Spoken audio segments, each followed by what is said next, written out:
Bienvenidos a Voces de Terror. ¿Desde dónde nos escuchas? ¿Y qué hora es en tu país?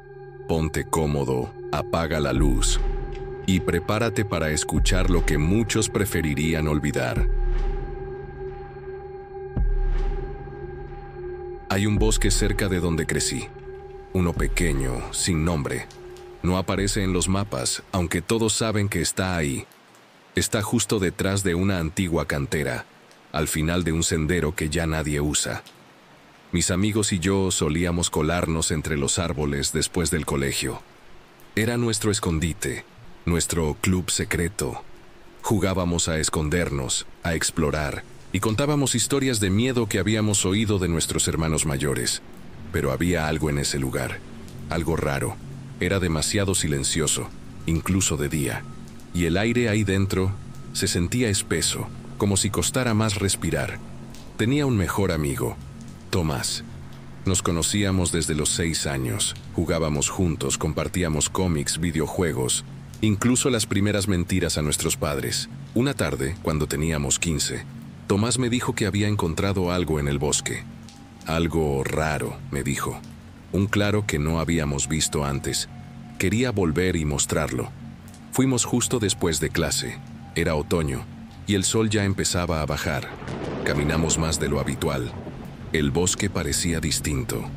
Los árboles eran más altos. Las ramas se entrelazaban sobre nuestras cabezas como si quisieran cerrarnos el paso. Pasaron casi 40 minutos sin que encontráramos nada, hasta que Tomás se detuvo. Se quedó quieto y señaló algo adelante. Un árbol, uno distinto a todos los demás. Había crecido en espiral, como si algo lo hubiera ido retorciendo con el tiempo. Su corteza tenía grietas largas, profundas, y de ellas salía un olor raro, como a hierro y tierra mojada. Tomás se acercó, curioso. Extendió la mano, y cuando la apoyó sobre el tronco, se quedó inmóvil. «¿Tomás?», le dije. No respondió. Me acerqué, lo toqué en el hombro, y en ese instante desapareció. No gritó, no corrió. Simplemente se desvaneció frente a mí. Me quedé ahí, con el brazo extendido, sin entender nada. Llamé su nombre una y otra vez. Busqué por todas partes. Estuve ahí hasta que anocheció. Volví corriendo a casa, desesperado, llorando. Les conté a mis padres lo que había pasado. Y entonces ocurrió lo más extraño de todo. Me miraron con cara de confusión. Preguntaron: «¿Quién es Tomás?». Pensé que era una broma, pero no. Fui a su casa. Otra familia vivía allí. En la escuela, su pupitre estaba ocupado por otro alumno. En el grupo de amigos, nadie lo recordaba. Ni una sola foto, ni una mención en el chat. Era como si nunca hubiera existido. Yo sabía que no estaba loco. Lo recordaba perfectamente. Su risa, su voz, su bicicleta azul con el manillar roto. Empecé a dudar de mí mismo. Mis padres me llevaron a un psicólogo. Me recetaron pastillas para la ansiedad. Aprendí a no mencionar a Tomás, a enterrarlo. Pasaron años. Me fui a estudiar a otra ciudad. Y por un tiempo, funcionó. Hasta hace unas semanas. Volví a casa de mis padres por trabajo y pasé frente al sendero del bosque. Algo me detuvo, una especie de tirón en el pecho, como si una parte de mí supiera que aún había algo sin resolver. Caminé. Cada paso era más pesado. Todo el lugar me resultaba familiar y ajeno al mismo tiempo. Y ahí estaba, el árbol en espiral, más retorcido que nunca, como si el tiempo lo hubiera apretado aún más. No sé por qué lo hice, pero estiré la mano, toqué la corteza, y por un segundo lo vi. Tomás, apenas un destello. Estaba ahí entre los árboles, inmóvil. Tenía la misma ropa que aquel día. No había envejecido. Sus ojos estaban fijos en mí. Quise hablarle, pero en cuanto parpadeé, desapareció. Otra vez. Volví a casa, temblando. Encendí la radio del coche. Una estática densa llenó el aire.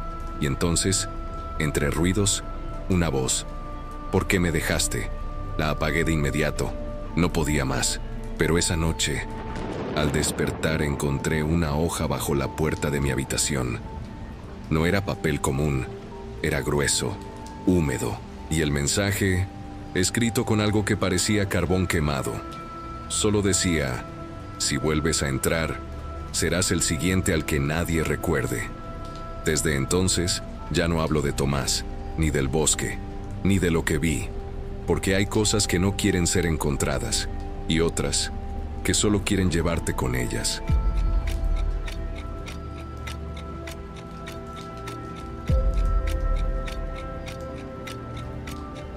Durante una temporada trabajé como niñero. Fue algo temporal mientras terminaba la carrera. Una forma sencilla de ganar algo de dinero sin tener que pasar 10 horas en una tienda o tras una barra. Nunca imaginé que cuidar a un niño podría ser más inquietante que trabajar en un turno nocturno en un hospital. Pero eso fue antes de conocer a los Calderón. Me contactaron a través de una plataforma de servicios. La madre me escribió primero. Necesitaban a alguien para cuidar a su hijo pequeño, Lucas, 2 tardes a la semana. Vivían en una casa antigua, no muy lejos del centro, en una calle de esas con faroles viejos y árboles que apenas dejan pasar la luz. Cuando llegué por primera vez, la madre fue quien me abrió la puerta. Parecía amable, aunque un poco dispersa. Me explicó la rutina. Lucas solía dormir una siesta, tenía sus juguetes en el salón y no le gustaba mucho salir al jardín.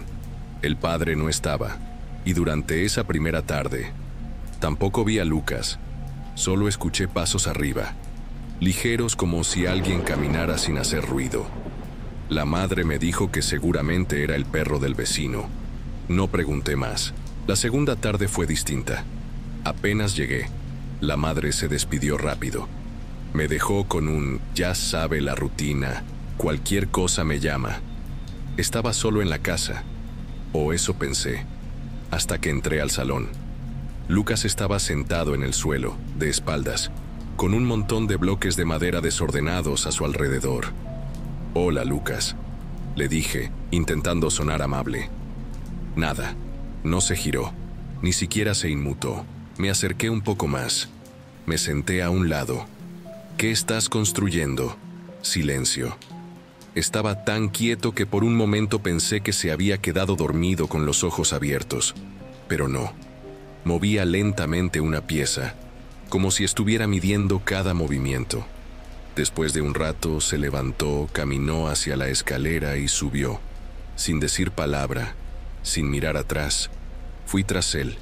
Cuando llegué al pasillo de arriba, no había nadie. Las puertas estaban todas cerradas. Escuché un leve crujido, pero no pude ubicar de dónde venía. Pasé el resto de la tarde leyendo en el salón, esperando que bajara. Nunca lo hizo. La tercera vez que fui, decidí intentar ganarme su confianza. Subí directo a su habitación. La puerta estaba entreabierta. Lo encontré sentado sobre la cama, de espaldas otra vez. Murmuraba algo. No entendí qué, pero el tono era extraño. Demasiado serio para un niño. «Lucas», dije desde la puerta. «Ella no quiere que estés aquí», susurró. Me quedé helado, no por lo que dijo, sino por cómo lo dijo, como si no fuera él. Entré lentamente, pero cuando crucé la puerta, no había nadie. La habitación estaba vacía, completamente. La cama hecha, las luces apagadas. Solo una ventana abierta que dejaba pasar una brisa fría. Bajé al salón, confundido. Minutos después, la madre llegó. Dijo que había olvidado las llaves del coche. Aproveché para preguntarle, nervioso: «¿Lucas está bien?» Hoy dijo algo raro. Ella me miró unos segundos, luego sonrió. Pero la sonrisa no le llegó a los ojos. «Lucas no habla», me dijo. «¿Perdón?» Tiene un trastorno del lenguaje desde pequeño. A veces susurra, pero no forma frases. Pero yo lo escuché claramente. «Debe haber sido tu imaginación», dijo mientras recogía las llaves, y se fue sin decir nada más. Volví a subir. La puerta estaba cerrada ahora. Toqué, la abrí. Lucas estaba sentado sobre la cama. Mismo sitio, misma postura. Esta vez me miró, y en su rostro No había expresión.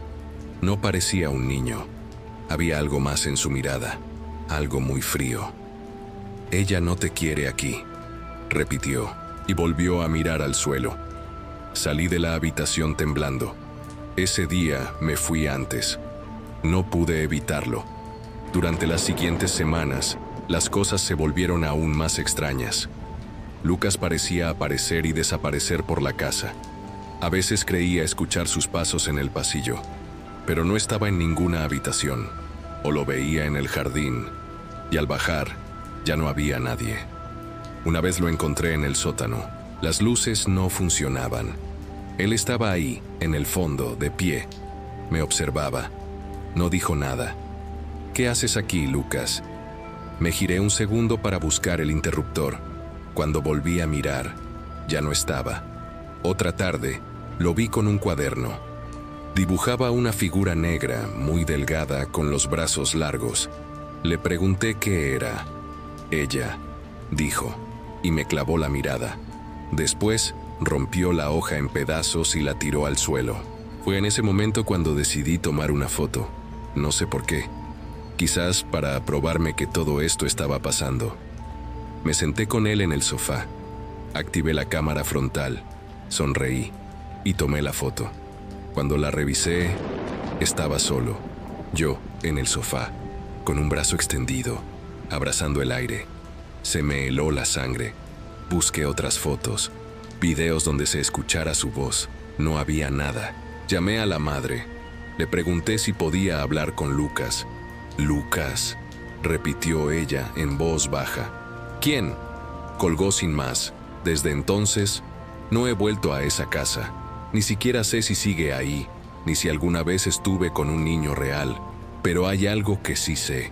Por las noches, a veces escucho susurros fuera de mi habitación. Y una voz infantil, justo al otro lado de la puerta, me dice: «Ella no te quiere aquí». Nunca le presté demasiada atención al espejo. Era uno de esos objetos que simplemente están ahí, como una lámpara vieja o una repisa empotrada. Cuando me mudé a este apartamento, hace unos 3 años, ya formaba parte del dormitorio. Un espejo grande, de cuerpo entero, con un marco de madera oscura y tallada, de esos que parecen haber visto demasiadas cosas. Lo consideré anticuado, un poco fuera de lugar, pero no me molestaba. Y sinceramente, tenía otras prioridades en ese momento. Trabajo nuevo, ciudad nueva, todo era caos y movimiento. El espejo era solo un detalle. Con el tiempo me fui acostumbrando a su presencia. Me reflejaba cada mañana mientras me vestía. A veces, al pasar por el pasillo, me sorprendía viéndome de reojo, como si comprobara que aún estaba ahí. Una costumbre tonta, quizás, pero humana. Fue después de los primeros 6 meses que noté algo extraño. Recuerdo una noche en particular. Llegué tarde del trabajo, agotado. Dejé el abrigo tirado en una silla y, al pasar por el dormitorio, vi algo en el espejo. Una figura, solo un segundo, un destello. Creí que alguien estaba detrás de mí. Me giré tan rápido que tropecé con la cama, pero no había nadie. La habitación estaba vacía. Culpé al cansancio, al estrés. Una ilusión óptica, pensé. Una tontería. Pero no fue la última vez. Las apariciones empezaron a repetirse. No de forma clara, no como en las películas donde un fantasma aparece de golpe. No. Esto era sutil, demasiado sutil. Un movimiento detrás de mí cuando no había viento. Una sombra que parecía detenerse justo cuando mi mirada se enfocaba. Y luego, una noche, escuché algo. Un susurro, bajo, apenas audible. Como si alguien estuviera justo detrás de mi oreja y murmurara: «¿Me ves?». Me paralicé. No me atreví a moverme. No quise mirar el espejo. Esa noche dormí en el sofá. Y no fue la última vez que lo hice. Poco a poco, todo empezó a girar en torno a ese maldito espejo. Mis rutinas cambiaron. Evitaba entrar al dormitorio con la luz apagada. Cerraba la puerta por las noches. algo que nunca había hecho antes. Empecé a registrar los eventos. Llevaba un pequeño cuaderno donde anotaba cada situación extraña. Y eran más de las que quería admitir. A veces, el espejo aparecía empañado, como si alguien hubiera respirado justo frente a él. Una vez, vi marcas de dedos en el vidrio como si hubieran presionado desde dentro. Otra vez, encontré un nombre, escrito con lo que parecía ceniza. Elisa. No conocía a nadie con ese nombre. Decidí colocar una sábana sobre el espejo. No soportaba ver mi reflejo. Me incomodaba. Sentía que no era exactamente yo. Pequeños detalles. Un parpadeo fuera de ritmo. Una expresión que no recordaba haber hecho. Era como si el espejo no me devolviera mi imagen, sino una versión diferente de mí mismo. La primera noche con la sábana dormí mejor. Mucho mejor. Pero al despertar, la sábana estaba en el suelo, doblada, colocada con cuidado sobre la silla. Y el espejo, limpio. Más limpio de lo que lo había visto nunca. Sobre el vidrio, una nueva frase. ¿Por qué me tapas? El miedo me hizo vomitar. No exagero. Fui directo al baño y estuve allí casi una hora. A la mañana siguiente, tomé una decisión. Investigar. Fui a la biblioteca municipal, revisé archivos del edificio, antiguos contratos de arrendamiento. Tardé días, pero encontré algo. En 1987, una mujer vivió en este apartamento. Su nombre era Elisa Calderón. Tenía 32 años. Vivía sola.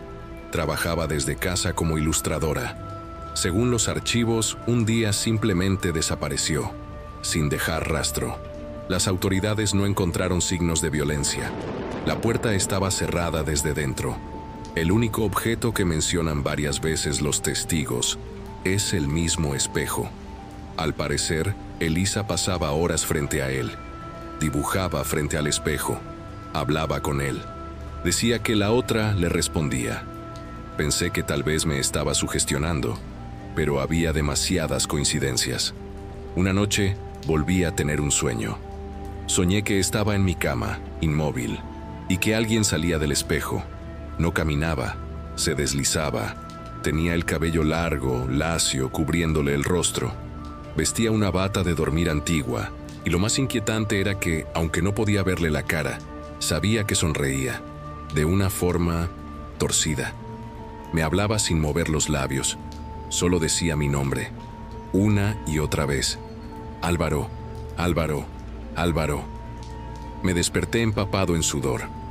Al mirar el espejo, no vi mi reflejo.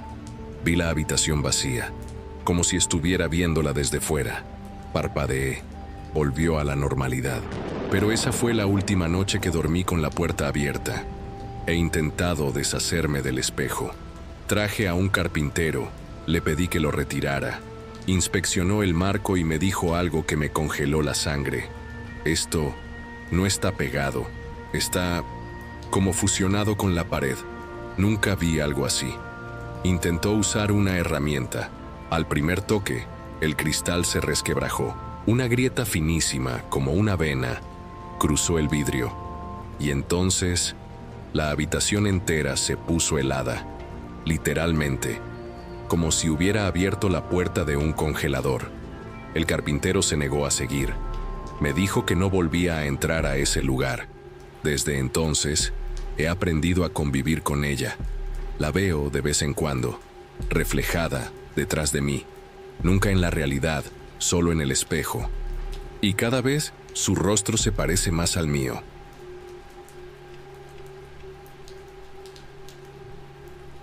Esto fue Voces de Terror. Espero que las historias de hoy hayan logrado acompañarte o perturbarte, al menos un poco. Subo nuevos relatos con frecuencia, así que si te gustó este viaje, te invito a quedarte, darle me gusta y suscribirte. Te dejo aquí 2 videos que seguro también te van a atrapar. Y recuerda, hay voces que solo se escuchan cuando todo lo demás se queda en silencio.